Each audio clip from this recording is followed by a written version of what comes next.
My name is Allison Felis, and this is I'll Follow You, a podcast featuring light and lively conversations about film, music, and creative culture, coming to you from the People's Republic of Rogers Park on the far northeast side of Chicago.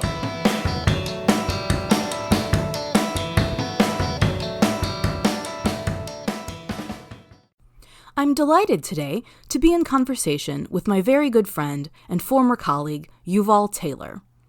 Yuval is the co-author of the books Darkest America, Black Minstrelsy from Slavery to Hip Hop, and Faking It, The Quest for Authenticity in Popular Music. His writing has appeared in The Guardian, The Antioch Review, and The Oxford American, among other publications. His most recent book, as a solo author, is Zora and Langston, A Story of Friendship and Betrayal, which was a finalist for the 2019 Los Angeles Times Book Prize in Biography. It's a deeply researched look at the 6-year-long friendship and eventual bitter falling out between Zora Neale Hurston and Langston Hughes. The book, which will be released in paperback in July 2020, has been praised by NPR as having, quote, a vivid anecdotal style, by the Wall Street Journal as, quote, compelling, concise, and scrupulously researched, and by the New York Times Book Review as, quote, a highly readable account of one of the most compelling and consequential relationships in Black literary history. In our wide-ranging chat, Yuval and I discussed the secret to being incredibly prolific as a writer, the joy as a researcher in finding out everything you can about a subject and then distilling it, how the process of doing in-depth historical research can sometimes feel like being surprised by the twists and turns in a really great novel, the pleasures of following a set of characters through a distinct period of time and exploring their relationship dynamics, the challenge of writing about love when sex isn't involved, the dangers of driving to Bushwick in the 1980s, and discovering a fuller picture of someone after they die if you've only ever known them while they're sick.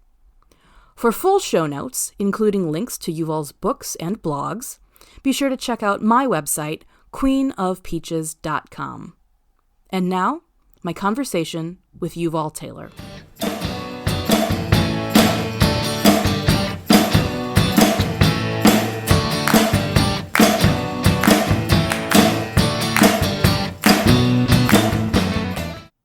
So, hi, Yuval. Thank you so much for being willing to chat on the show with me today. Oh, you're welcome. It's my pleasure. Well, you are just one of the most intensely varied sort of Renaissance people of my acquaintance. And so I just sort of feel oh my gosh, there's 7,000 different things that we could talk about. Well, ask away. Yeah. So, so before we get started, I mean, if you'd like to sort of give a highlight as to, who you are and what you do and sort of what your current focus is on. Oh, sure. Well, I'm a writer first and foremost. I have also, for 30 years, I was an editor, book editor, and right now I'm working in financial technology as well. And I'm still doing a little bit of freelance editing and some other work, but writing's my big passion. Last year, my book Zora and Langston: A Story of Friendship and Betrayal was published by Norton, and it's gotten some nice reviews. It's coming out in paperback this year, and before that, I had co-written 2 books, one with Jake Austen called Darkest America, Black Minstrelsy from Slavery to Hip Hop, and one with Hugh Barker called Faking It, The Quest for Authenticity in Popular Music. I've also had a few pieces published in magazines, but my real focus is on books. My real love is books. And I have also edited various anthologies, and I've had pieces published in anthologies. So that's really my main focus. Right now, I have just started a new project. It's going to be a book about the relationship of Lindsey Buckingham and Stevie Nicks, the two of the great songwriters of Fleetwood Mac. and it's really going to focus on the period from when they first met in 1966 to the Tusk tour in 1980. Um, then I'm also doing some writing about financial topics too. I have a blog about that, and I write for Seeking Alpha, which is a financial website, and I write for the company I work for, Portfolio 123, has a blog, so I write for them. So I do a lot of that. So keeps me busy. Yeah, I would say so. Because, like, I had no idea about, like, the financial piece. And so, like, once that started coming more to the fore, like, in your work, as your public facing work, I was kind of like, wow, okay, like, is there anything that you all can't do? Well, I haven't really written much fiction. I actually have written fiction, but I haven't published any fiction. Let's put it that way. And I've ditto with poetry, but um, I'm always full of creative energy and I'm always spurred to write. So, um, but I try not to write about absolutely everything that comes to my head. I'm trying to focus on certain things. But those are varied things. Well, and that's one of the things that I'm really interested in sort of exploring, especially on this podcast, is I'm always sort of curious as to how people both practically make the time in their lives for, their various sort of passion projects that aren't sort of necessarily the like putting the food on the table projects. So, how you're doing that practically, and then also sort of like creatively, it's like, what is the thing that's driving you to, in your spare time, run towards a specific topic or a specific genre or, whatever your creative expression might be. And so, like, since you are so prolific. I mean, you've written so many books and so many articles. And then, of course, the years that we worked together at a publishing company, like, where did that come from? I mean, has that always been part of your life, like this passion for the written word? Yeah, it has. And in terms of how I make time, I think the secret is not watching TV. I'm the same way. I think that's the real secret. I mean, I only watch TV maybe 2 hours a week. Um, so that leaves you with a lot more time. And but yeah, I've always tried to devote a lot of time to writing. I just really enjoy it. I don't have like a set time every day when I write. Most writers do, but I haven't. I don't know. I like the flexibility of devoting of writing at different times of the day each day, and I don't have like a set number of hours I have to do. Um, and what drives me, I think, is I think one of the main things that drives creative people is the search for a solution to a problem, and writing can involve problem solving in two different ways. One is that you set yourself a question that you don't actually know the answer to, or you think you know the answer to, but you're not sure. And in the process of writing and researching, you find the answer. And the other thing that challenges is, okay, I have something I'd like to say, but how do I best say it? So the problem can be, just a very simple on the face of it. This is a problem I want to solve. But then on the other hand, the writing is also dealing with a kind of meta problem, and that is the problem of how best to express it. So finding solutions to those two aspects of anything you write is what makes writing so gratifying and so challenging. And it keeps you really involved because every new thing that you write presents completely different solutions to those two problems. So what I've always wanted to do is I never want to write about things that I am sure about 100%. If it's something I'm 100% sure about, it holds no interest. It doesn't interest me to write about it. I'm not writing in order to persuade people that I'm right. Um, I'm only writing about things that I'm not quite sure about and that I want to explore further, and that I want to learn in the process of the research and the writing. I think that's such a great breakdown of where you're coming from as a writer, because there really are, as I sort of look at your work, there are those two modes, where I always sort of think of you as, a really brilliant critic and, someone who thinks deeply, about style and about concepts. And then there's this other part of your work that, is so brilliantly expressed in the Zora and Langston project, which is this like incredible deep dive into the research. I mean, just like reading that book, I just was like completely bowled over. I mean, I sort of, talked to you a little bit, about it as it was in works, but like being confronted with like actually reading like how much primary research you did, I was like, wow, just completely knocked out. So yeah, where's the question in that? I mean, I guess the question in that is like, where do those things sort of like unite and overlap for you? Because I think about, you're writing on jazz or on hip hop and then this deep dive historical research. So like what's the commonality like on the Venn diagram for you there? Um, hmm. Well, I don't think there's not much that I write that doesn't have some research component to it, and very little, if any. So I guess that, I mean, there may be a difference between.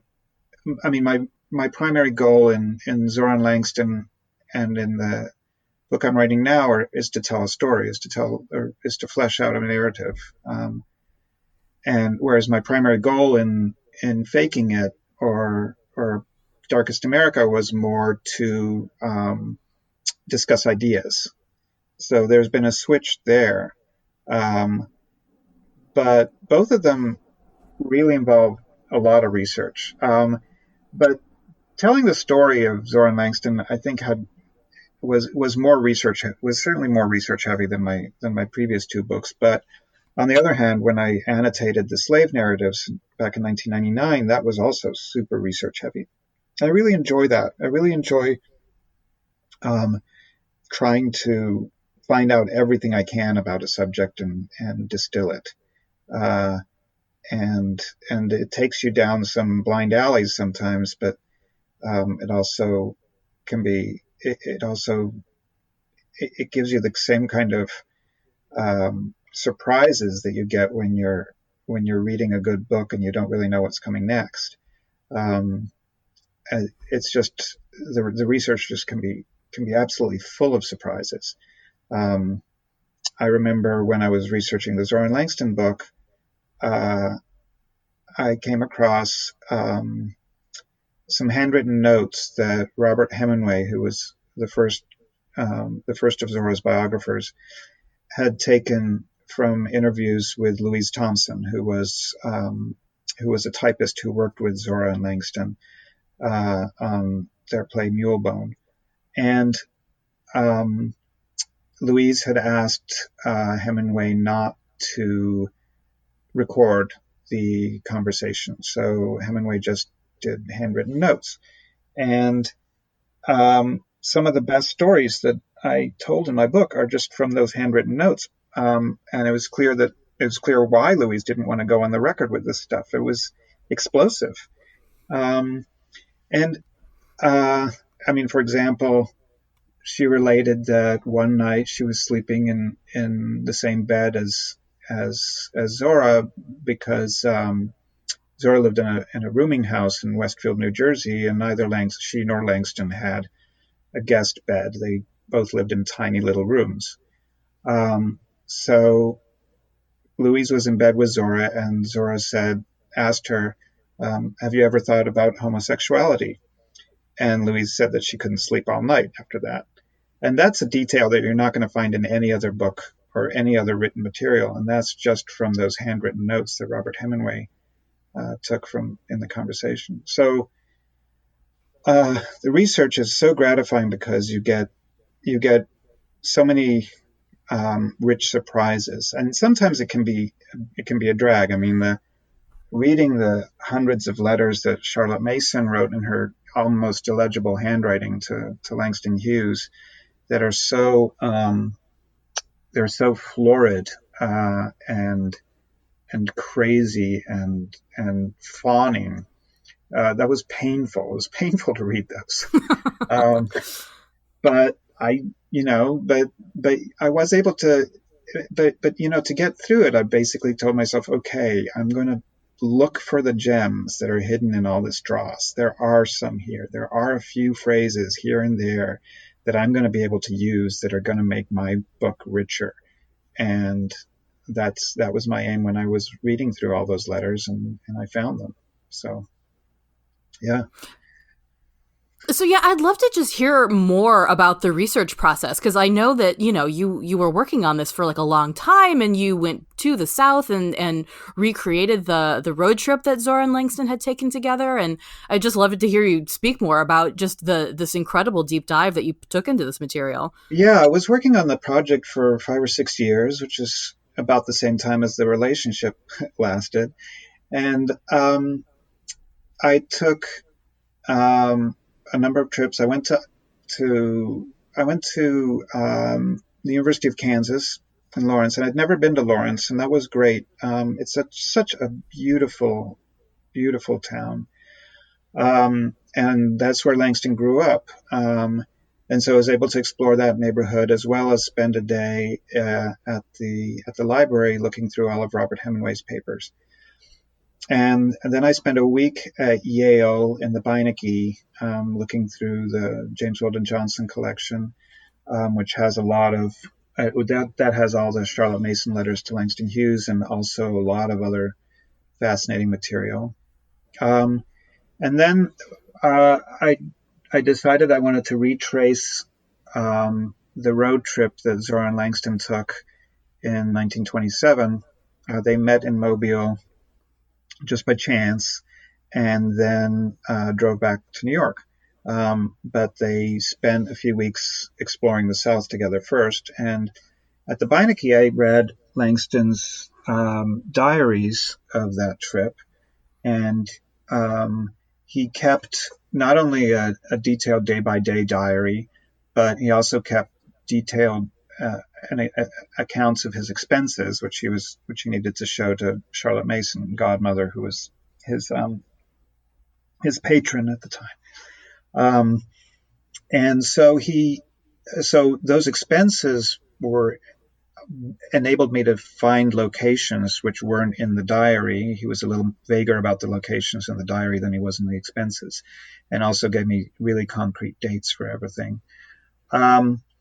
So I was able to figure out from old road maps which roads they probably would have taken.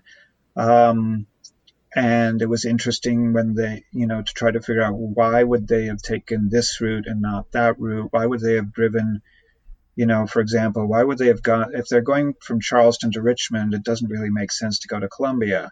Why would they have done that? And I realized, because they probably wanted to get on Route 1, which had just been named.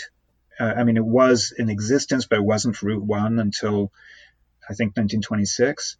So they went to Columbia to get on Route 1, and they promptly got a speeding ticket, and I found that out because of the expense journal.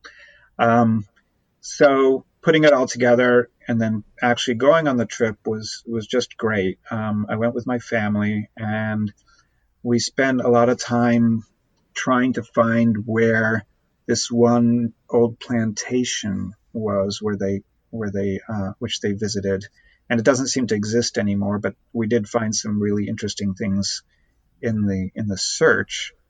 And we there were things that sometimes it was we had kind of misadventures. Like this one town. We were trying to figure out where Langston and Zora would have stayed. We know who they stayed with, but we didn't know where this person lived.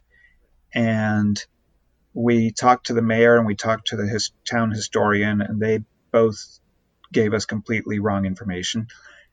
And then by looking on the internet, I figured it out after we actually left. but um, but so there were some mistakes made where my internet searches weren't quite as good as I thought they were, But it was all a grand adventure, and it was really eye opening and really instructive, and I got a lot out of that. So yeah, I think those were the highlights of researching Zora and Langston. I can imagine, yeah, especially like you said, in comparison to sort of like reading these endless letters, and drafts of letters, because that was towards the end of the book when it was really getting into the breakdown of their relationship and all the differing accounts, especially over the authorship of Mulebone and which version was where and whatever. And like my brain was spinning, like even just trying to like parse it out as I was reading. So I can imagine sort of combing through all the primary source material must have been pretty intense. Yeah, it was really hard to figure out because they wrote so many letters at that point, and sometimes they would write 2 or 3 letters a day, and they would cross in the mail, and it was such a jigsaw puzzle to put all that together, and nobody had really done it. Um, and there, most of the letters are published in the edition of Mulebone that's out there right now, but there were a few that didn't make it in there, and it was a real challenge to figure it all out. But I'm pretty sure that I pegged everything right. But there were all these little inconsistencies that would needle me until I would figure out why they were inconsistent. Well, and especially when it was like letters that were clearly written to like protect their own vanity, Yes. like when they were like writing to someone else and they were lying about like whatever, Right. like that must have been insane to try to like, Yeah. scrape that all together. Yeah, it was. So what is it about that Zora and Langston's relationship that really drew you in? I mean, other than that it was this sort of footnote in their biographies that had been sort of underexplored, but is there something in that creative dynamic that is sort of interesting to you? Um, I am interested in collaboration. I mean, I collaborated myself on 2 books. When I was editing books for Chicago Review Press, I was always trying to get other people's opinions on what I was doing, and I just think collaboration is a great way to be creative, um, and it heightens the output so much. I mean, um, so but I also feel like, I don't know, I wanted to tell a story. All my favorite books of fiction are about relationships, usually more than 2 people. So, um, I just love books where books and movies that follow a set of characters through a period of time, and explore their relationships, and how complicated they are. So that was very fulfilling for me to focus on this. Now, I was I was a huge lover of Zora Neale Hurston's work. I mean, Their Eyes Were Watching God is my favorite American novel, I uh, and I love her stories and some of her essays. And Langston, I wasn't as familiar with when I started, but I grew to really love his work too. But it's very, very different. Um, and so I was really interested in in how that relationship developed, and what it brought to each other, but to each other's work. But I also was really interested in this kind of in the relationship of the 5 principles of the book. So there's Langston, there's Zora, there's Charlotte Mason, their elderly white patron, Alan Locke, who's a African American professor who's about 20 years older than they were, and Louise Thompson, who was their typist and who ended up supplanting Zora as Langston's best um, female companion. And um, they were all really interesting characters, really interesting characters, and uh, so compelling to explore and write about. Um, and I loved being able to explore that 5 dimensional relationship there, and it was a challenge, but it was really fun. That was one of the major appeals of this project to me, was to be able to create to portray this complex web of personalities. Well, and I love that section towards the end where you really zero in on that and you say, you sort of define it by love and sort of talk about sort of like cultural considerations of like what was romantic, what was sexual, what was sort of like platonic, what was kind of idealized, and the way that you sort of dive into love as the uniting factor, and in some of these like really explosive interactions and the correspondence that you see with them. Like I thought that was like just one of the coolest sections of the whole book, where you really like dove right into the heart of that question. Yeah, that was a challenge for me because I mean I'm not I when you're looking at relationships over the last 50 years, um, most people don't really talk about love unless there's sex involved. Um, and there was certainly that it's very the love that Alan Locke had for Langston Hughes was definitely sexual in nature, but it was unrequited. Whereas the love that unrequited, we believe. I mean, it's possible that they had sex once. The love that Zora and Langston had was not sexual in nature. Um, but then there was this incredible jealousy. Um, uh, the where the love that Langston had for Charlotte Mason was totally non-sexual, but she was basically the greatest love of his life. Um, so that was really interesting. It was a really different perspective on love than you normally come across in today's um, in the relationships that you look at today. It was very different. Well, and the thing that I sort of giggled at with my partner Brian, we're musicians and we've been in a number of bands together over the years, and in sort of the beginnings of the falling apart between Zora and Langston, like it's so, especially as it revolved around the authorship of Mulebone, it was so clear to me that this is just like the same thing that, I'm sure you're going to encounter when you're writing about Stevie Nicks and Lindsey Buckingham. It's just like bands who start beefing with each other because there is this like intense love and intense togetherness that comes out of co-creation, Mm-hmm. and then when there's the slightest bit of, pinprick of tension that can explode that, and the way that people sort of like can misinterpret, previous interactions, and it just becomes this sort of perfect storm of, oh yeah, people just like stewing in their own juices. And I was kind of like, yes, that's very familiar. I've felt that before when my bands have broken up. Yeah, yeah, that's right. And it is it, it does feel in retrospect inevitable that they would break up. I mean, they were so incompatible in so many ways, but it didn't have to be as explosive or as bitter or as crazy as it all got um, at the end. I mean, it got really nasty, and that was partially just chance. It was just total chance that some some person at an agency who got a copy of Mulebone decided to send it on his own without getting any permission from anyone to Cleveland to the Karamu players.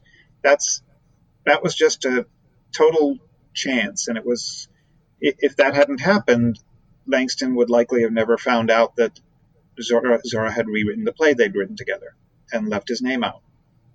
So um, there's there's a lot of just bad luck involved, but I think that the breakup had to happen. They were just two fundamentally incompatible people, and not only that, but Langston had this bad habit of really cataclysmic breakups with people, um, where I think that everyone just would kind of fall in love with him, and he couldn't stand being emotionally very close to people. He had this idea of independence that precluded strong emotional attachments, and so the breakups with Charlotte Mason, with Alan Locke, with Zora Neale Hurston, with Countee Cullen, they were all explosive, really, really nasty, and um, and we don't know all the details of the Locke and Cullen breakups, but we do know what happened with Zora, and we do know what happened with Mason, and it's not a pretty picture. And, it's sort of a cliche to be like, it's so fresh and so modern, but it does sort of feel very fresh and very modern. It's like, I know people who behave like that, who just like can't stand for people to get too close, and they really go out of their way to sabotage relationships. And so, yeah, I guess there is some sort of enduring emotional aspects there that people are still struggling with. Yeah. The mortifying ordeal of being known. Yeah. So, yeah, I know that you're still in the early phases of working on your Buckingham Nicks project, but is there anything that you sort of learned from Zora and Langston, either from a research perspective or from a mechanical, sort of note-taking perspective that's sort of informing how you approach this new project, or are they pretty distinct? They're very distinct. I mean, one of the things one of the issues I'm really dealing with that's so different is that that neither Stevie Nicks nor Lindsay Buckingham are writers, and the other none of the people who are close to them are really writers, and so there's this paucity of all the material I'm combing through, and it's voluminous, just huge amount of material. It's all either interviews or other people writing about them. Now there are some firsthand there are some books that are firsthand accounts of working with Fleetwood Mac, and we published one of them, Storms by Caroline Harris, and then there's two books by Ken Kalat, one about making rumors and one about making Tusk. And there are a number of other books. Danny Goldberg has a chapter on working with Stevie Nicks in his book, Bumping into Geniuses, and so on. But most of the material is interviews with Stevie, with Lindsay, and with other band members. There's Mick Fleetwood has written 2 autobiographies, but it's mostly interviews. There's a lot of interviews with various people who worked with the band, that are really full of information. So coming through all that, I'm not finding a lot of things that I necessarily want to quote verbatim, or if I do want to quote verbatim, I want to edit the hell out of them. It's not like with Zora and Langston, where there was just such a lot of stuff I wanted to quote. Well, and how much is this affecting your ability to listen to that music? I mean, do you think that you're just never going to want to hear any of that stuff ever again by the time you're done with it? Well, I don't know. I mean, I talked a bit to Jimmy McDonough about this kind of stuff, and I'm sure he has never listened to anything that Neil Young has done after he finished Shaky. It was just such a terrible experience for him. But I don't know if it'll be that way for me. But yeah, I have listened to so much Fleetwood Mac over the last few months, and um, and I keep listening to it, and I keep listening to their concerts because there are bootlegs of about 100 different concerts that they gave over this period, and I want to listen to them all. It's really hard to tell one from another, That's cool. um, but it's yeah, I don't know. I have not tired of it. Of the music that I've always liked, the period that I always liked, which is Rumors and Tusk. Um, I have not tired of any of that material.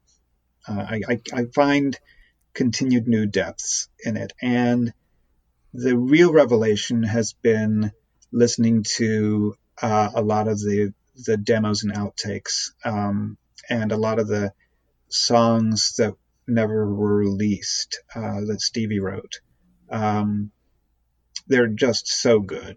Um, the the stuff that she and Lindsay worked on in the Buckingham Nicks period when but didn't record on the Buckingham Nicks album are fantastic. Songs like Sorcerer and Garbo, which she later recorded as a solo artist.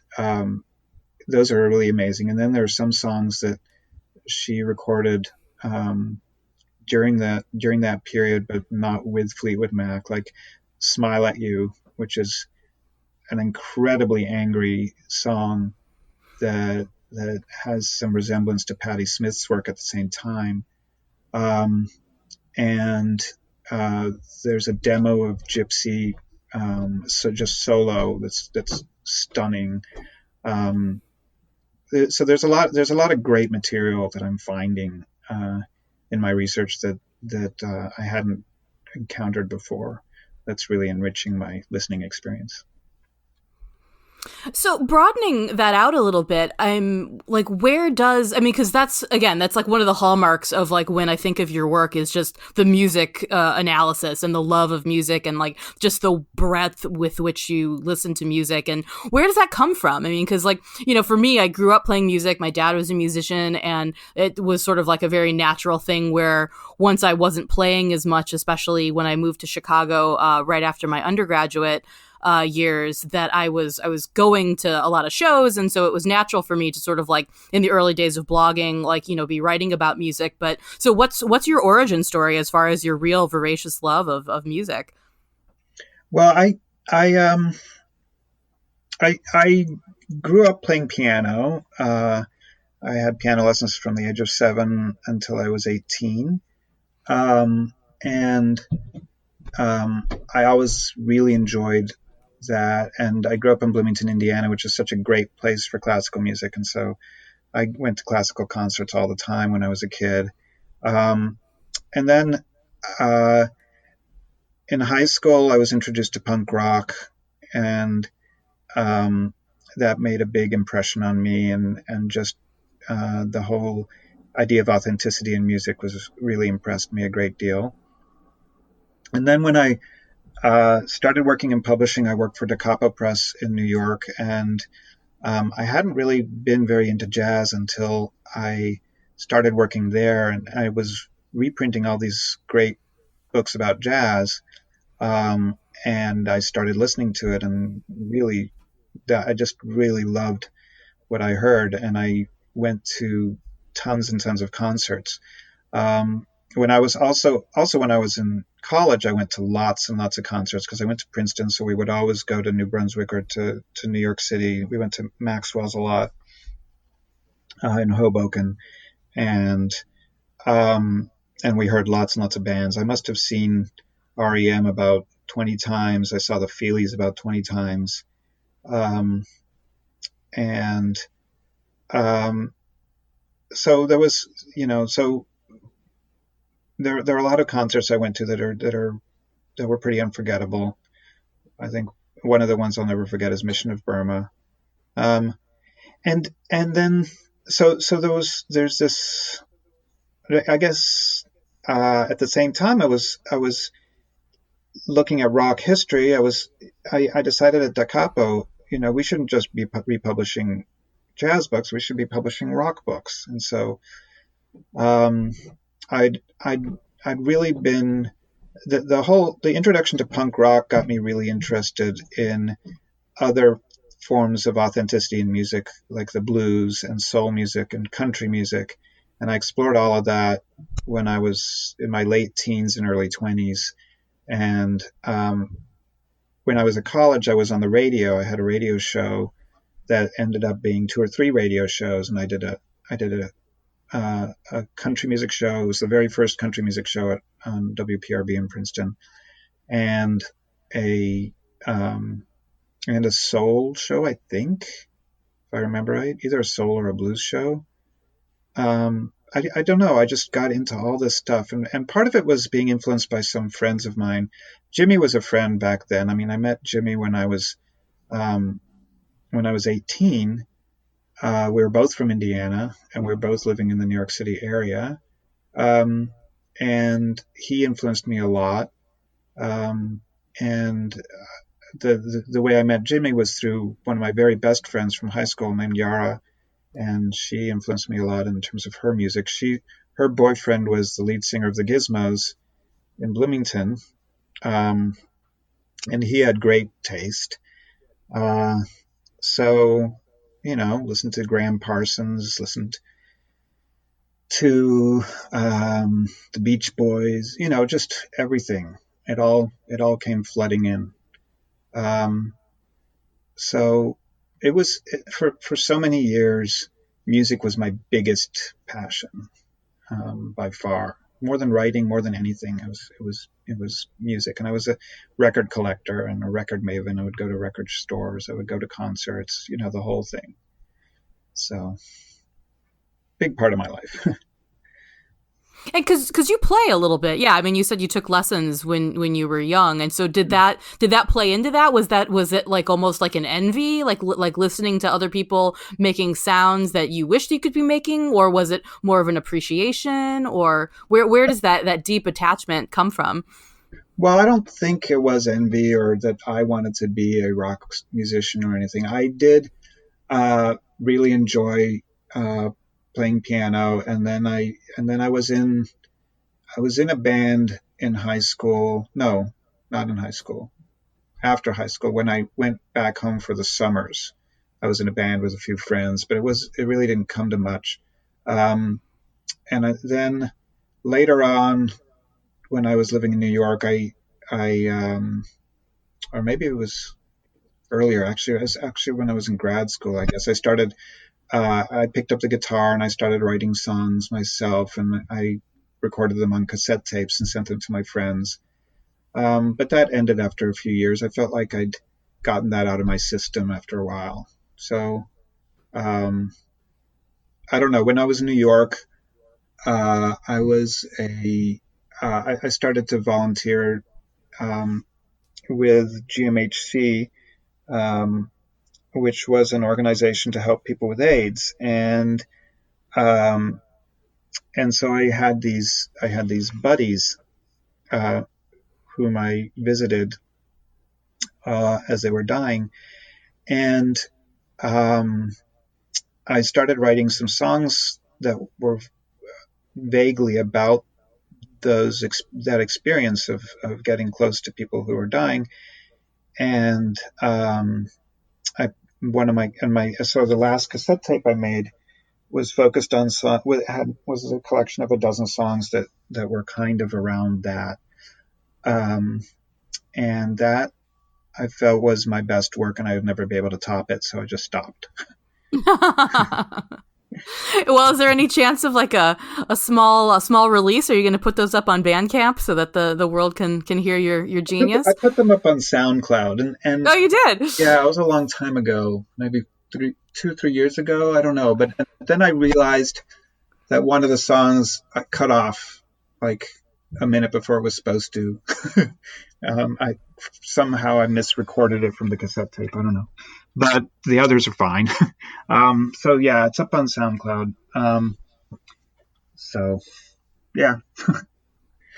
No, and I love that you brought up your experience in New York. Working and being a companion for these men who had AIDS.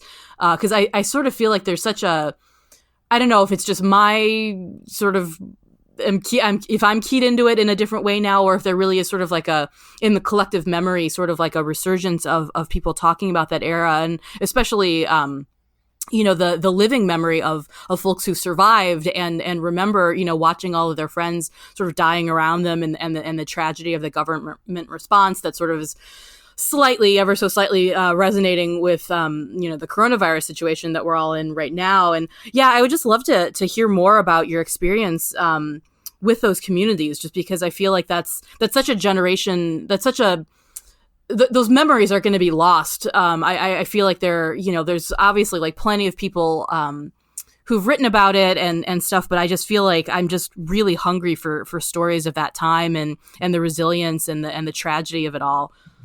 Yeah, well, my experience was quite unusual because I had a car, and very few people who were volunteering at GMHC had cars. So they viewed me as special. So my first buddy, his name was Ivan, and he lived in Bushwick, and so I would drive out, but he actually, I mean, the idea was that I would drive out to Bushwick and see him there because nobody else was willing to go to Bushwick. Um, it was a very, very dangerous neighborhood back in the 80s. I mean, now it's fine, but I knew someone who was stabbed there, almost lost his life. Um, so um, so Ivan was in St. Vincent's Hospital in New York City, and I would visit him 2 or 3 times a week. And he was African American guy, really really beautiful guy. He was a model, um, and he was very gentle and very quiet and sweet, and was had pretty advanced AIDS. And but at first he was not yet. He didn't have dementia, and was just very weak, very very weak. And you can imagine someone who's very good looking and very weak, and he's not long for this world. They end up appearing saintly, right? And so Sure. that's how Ivan appeared to me, like a very saintly guy. So I I stayed with him and um, helped him out, just someone to talk to, someone to hold his hand, that kind of thing, because people weren't visiting people with AIDS back then. They were afraid. They were afraid they would get it just by touching them. Um, and and people were, his sister had, when he lived with his sister had just gone about disinfecting everything that he touched, and it was really hard for him. And he didn't really talk much about his boyfriend, um, because his boyfriend didn't want to deal with the fact that that Ivan had AIDS. He couldn't bring himself to visit him, and he couldn't bring himself to get tested.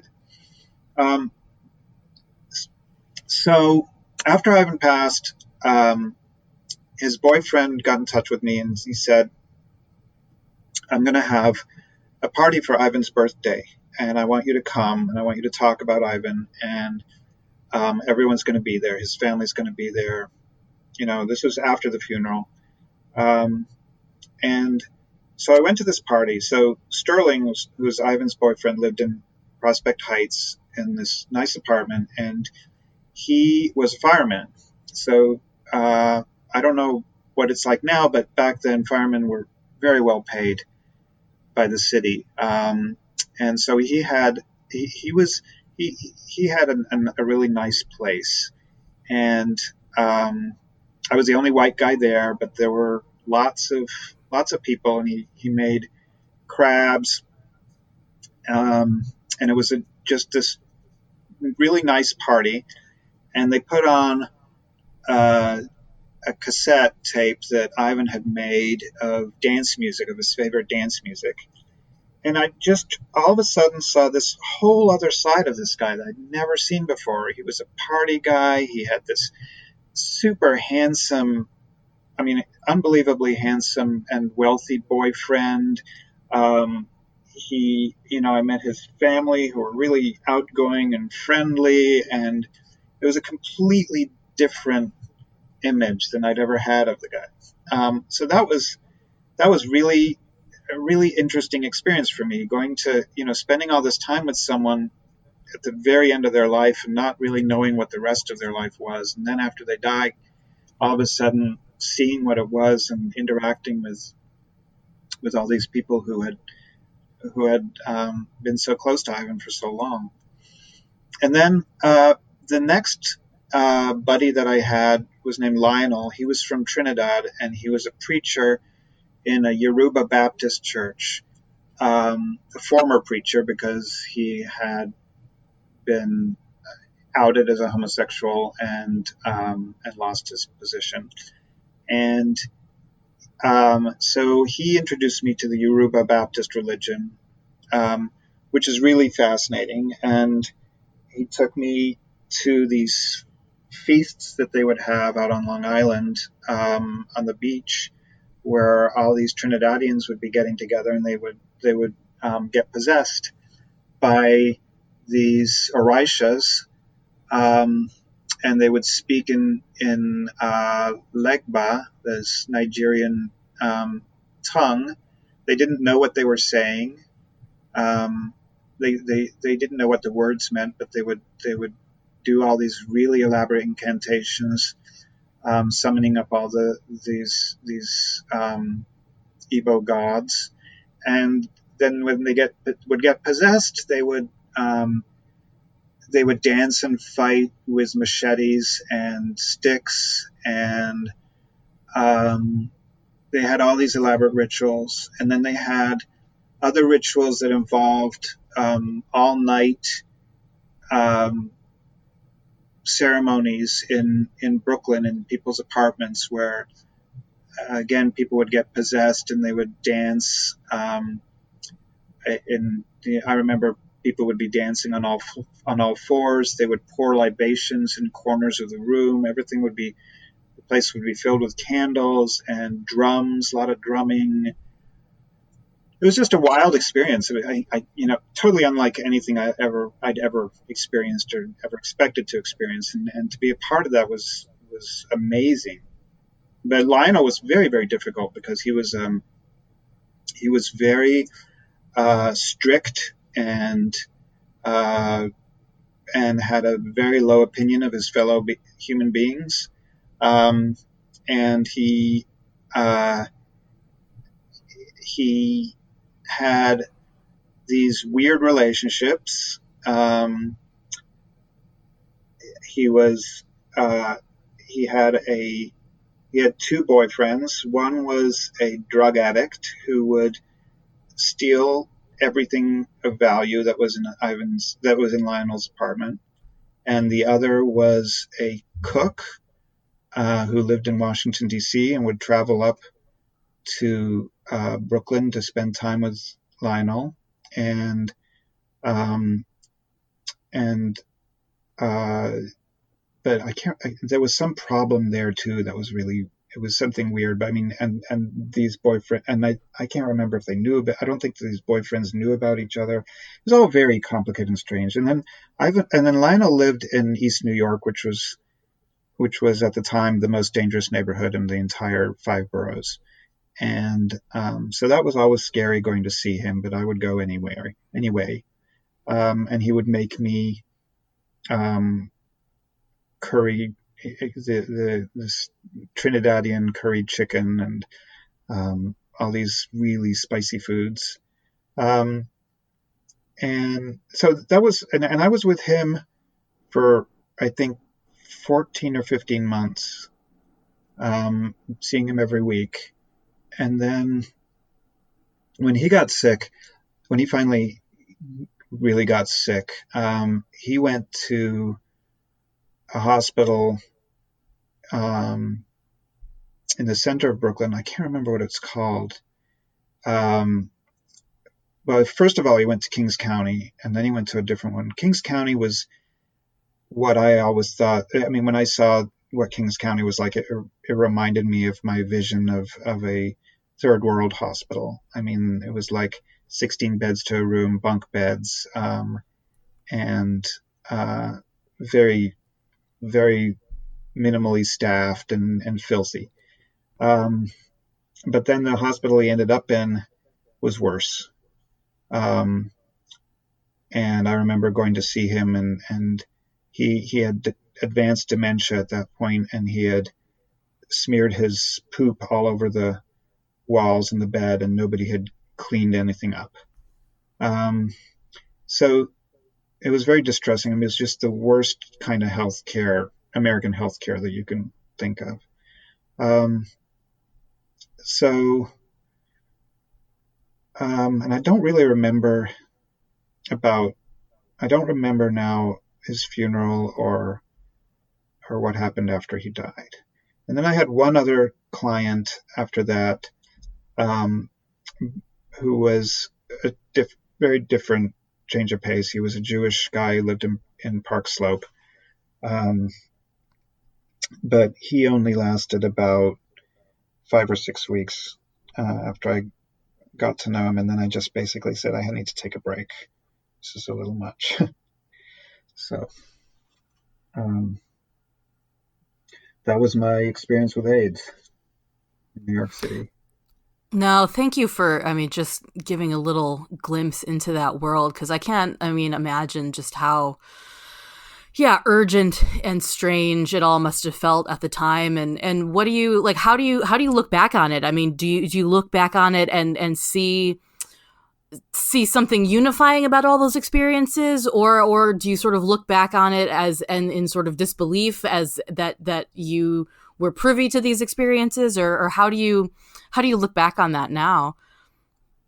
I don't know. I haven't really been thinking about it very much, even though we are in the midst of another epidemic. It just feels like such a world apart from my life now. Though I think that I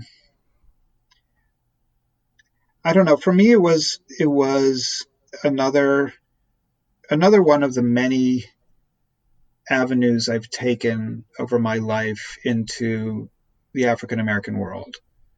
You know, I've done the jazz and blues thing. I've done the slave narratives, and I live in a African American neighborhood, and I had these experiences in New York of going to African American neighborhoods and interacting with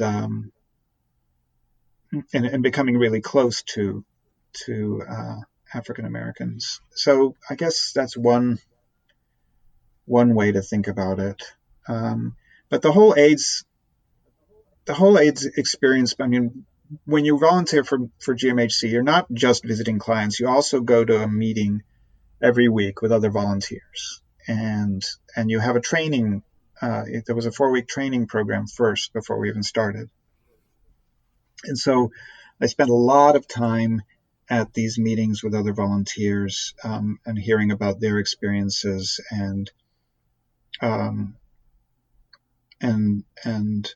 why they were interested in doing this. Most of them were gay, and I wasn't, but I don't think that it didn't really present any problems. I think it puzzled people that I was a straight person who was so interested in helping people with AIDS. But I don't know. I don't know what other connection I can really make to my life now, because I don't really think there is one. But I want to do more volunteer work, because it was one of the most fulfilling things I'd ever done. And I always thought, well, I'm too busy, but now I'm not so busy anymore, and I should really take it up. But the coronavirus has thrown a wrench into that. I had this. I did want to do work in prisons. That's something I've always felt really passionate about, but I've been stymied by the bureaucracy. I've done a lot of different little volunteer things, and nothing's actually worked out to anything permanent. So I have an idea of what I want to do next in that regard, but I just haven't put it into place. No, that makes sense. Yeah. Well, speaking of what's coming next for you more broadly? Like, you've got the Stevie Nicks book, but is there other places where humans might find what you've got going on? Um, I think that's all really what I'm focusing on now is this Buckingham Nicks book. It's called Dreams Unwind. That's the tentative title, after Line and Rhiannon. And but I'm also doing all this financial technology work, and doing a lot of writing about finance. So those are the two things that are just consuming me right now. And I don't really have any other creative projects up my sleeve. Yeah, I think those are big enough to consume plenty of time. Yeah. So if people want to find out more about your books or about you or all the other wonderful things that you do you have like an online presence that you would direct people to, or just tell them to go to the bookstore? Oh no, I have a blog. It's called the address is backland.typepad.com, and it's two blogs. Backland is where I write about the books that I read mostly, and a few other things. Sometimes about the music I'm listening to. Sometimes about places I go when I travel. And then there's another blog on the same site. You just do /investigations, and that's where my financial blog is, and that's where I write about the stock market. So fantastic. Well, I will be sure to link those in the show notes so that people can find them easily and investigate on their own further. Yeah. I have a Twitter feed, so when I do publish something, it's just automatically tweets, but I don't really use Twitter very much. So that's the other social media thing I do. Awesome. Well, thank you so much for being willing to chat with me today. This was like such an illuminating talk about just all the many, many interesting things that you have a hand in. Oh, you're very welcome, Allison. It's been a great pleasure.